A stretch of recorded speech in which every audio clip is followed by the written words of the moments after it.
آپ نے ارشاد فرمایا اولا ادلکم، کیا میں تمہیں یہ بات نہ بتا دوں اعلی ما یمحو اللہ بہ الخطایا، میں ایسا عمل آپ کو نہ بتاؤں کہ جس عمل کے ذریعے سے اللہ تمہارے گناہوں کو معاف کرے گا؟ صحابہ نے کہا اللہ کے رسول آپ ضرور ارشاد فرمائیے، ہم اس عمل کو اپنائیں گے، ہم اس عمل کو اختیار کریں گے، آپ ضرور ارشاد فرمائیے۔ پیارے پیغمبر صلی اللہ تعالی علیہ وسلم نے 3 اعمال ذکر فرمائے۔ وہ 3 اعمال کیا ہیں؟ ان میں سے پہلا عمل اسباغ الوضوء علی المکارہ، جب جی نہ چاہتا ہو، سردی ہو، ٹھنڈ ہو، اس وقت وضو کرنا اور اچھی طرح سے مکمل وضو کرنا، یہ تمہارے لیے گناہوں کا کفارہ بنے گا۔ اسباغ الوضوء علی المکارہ، اسباغ کا مطلب کیا ہے؟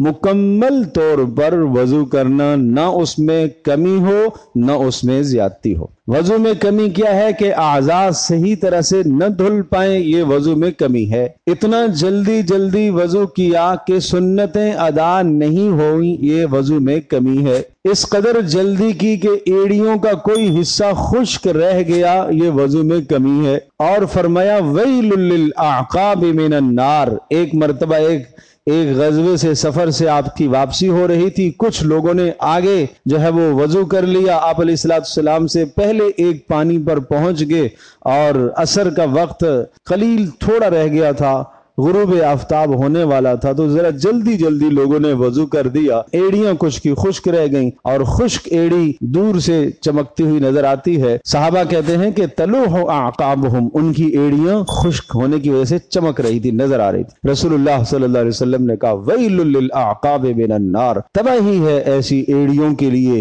جو خشک رہ گئی ہیں، ان کی تباہی ہے، یہ جہنم میں جائیں گی۔ تو یہ اسباغ الوضو ہے، وضو کا مکمل کرنا۔ صبح کے وقت جی نہیں چاہتا، اس وقت اٹھ کر وضو کرنا اور اچھا وضو کر کے مسجد کو آنا۔ رات سونے سے پہلے سنت سیرت طیبہ یہ ہے کہ آپ باوضو ہو کر سوئیں۔ اس وقت وضو کرنے کو جی نہیں چاہتا کہ سردی ہے، پانی ٹھنڈا ہے، یہی وقت ہے اللہ سے ثواب حاصل کرنے کا، یہی وقت کہ جی نہ چاہ رہا ہو، آپ دل میں یہ بات لائے اس وقت جی تو نہیں چاہ رہا، سردی ہے، لیکن پیارے نبی صلی اللہ تعالی علیہ وسلم نے بتلایا، پیارے نبی صلی اللہ تعالی وسلم کی سیرت طیبہ ہے کہ جب جی نہ چاہتا ہو اس وقت وضو کو اچھی طرح سے مکمل کرنا، یہ گناہوں کا کفارہ ہے۔ اے اللہ میں اس وقت وضو کر رہا، اے اللہ اس وضو کے بدلے میں میرے گناہوں کو معاف فرما، ایسا اہتمام فرمائے۔ نمبر 2 آپ نے فرمایا کثرت الخطا الی المساجد، مسجدوں کی طرف جو اٹھنے والے آپ کے قدم ہیں یہ گناہوں کا کفارہ ہیں،